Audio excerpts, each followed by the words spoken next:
It's a very formal building. It's not for fun. This is where we make the money in Northern Europe. And we're doing their headquarters in a place in the city where the city is new and it's almost on the edge of nature. But you can say how to create city where there is no. And it was a huge thing for us to work with the base, to activate the base with stairs, with possibilities for people to feel welcome. Otherwise it could be just a closed wall and with a lot of wind and people would be running from A to B and not staying there. So you have the Ørestad, which is the new part of the city. You have the existing city over here, and then you have the whole landscape. So this form is trying to make a street behind towards this. It's trying to connect to the existing by continuing this street. And here we're trying to put the landscape right up against the wall. This is a section from one of the boxes. And in here you will find a lot of normal offices. And you will find the trading floor. And this is where the money is made in a bank like this, where they sit with 8 screens and selling and buying. And we have made this design in an early stage, and we haven't really, or I would say the designers in our office, they haven't really thought about what will the quality of daylight be when you sit down here and you have only this. So the whole daylight and artificial lighting project of the people sitting here, the specialized people making the money for the bank, high performance, they work 24 hours a day with that light condition was really difficult for us. But we managed it, and it's being built out. So I have only renders. I'm sorry. You can also sense that the space. It's not like a wunderbass. It's not for fun. I mean, it's very serious business. But of course, what we use is that we use the roof light and tilt the whole opening, all the openings. And then we work with different kind of lighting at the tables, but also something coming down. What is important with this story is the facade. This is Jacob, his engineer. He and I are sort of running the department together.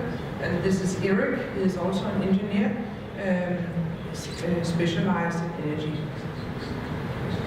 Steve, he was working with the facade, and the facade, you can say, we ended up making a custom fenster. It's not a double skin, it's a box facade, so you will actually have 2 layers of glass with some space in between.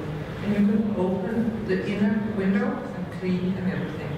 Normally when you have a double skin facade, you need a bridge where you can actually go out and clean the windows. And soon you will experience that you will use a lot of square meters of the footprint to make this facade.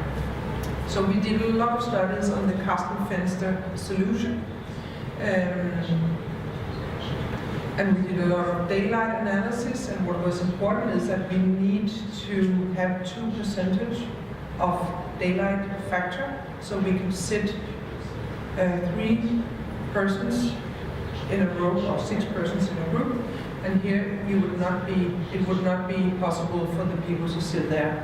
Then the legislation says you cannot have working environment in there. I don't know if you have rules for that here, but it's, you can't, for example, have people working in a basement. That's illegal. You need daylight, 2%. So we work with this facade, tilting it in different ways. It's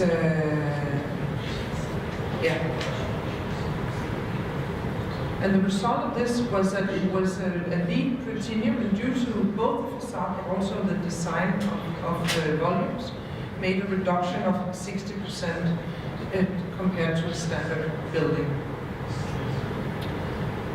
In terms of artificial light, you can say, why is that interesting in this discussion daylight. It is because that's a brother-in-law, you can say. It's actually, or siblings. Daylight is very variable due to what's on the other side, what's the color, what temperature, what season, what time of the day. And now there's no daylight out here, we need artificial light. And of course artificial light is a constant parameter. And together they ensure a good visual climate.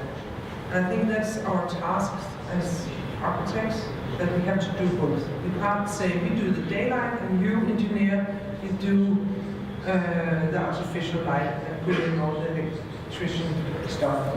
So it's one service, I would say. It's one dream of an environment that we create. And what is very important is, for example, the ceiling. And somehow the ceiling is the black sheep. Nobody wants to work with the ceiling.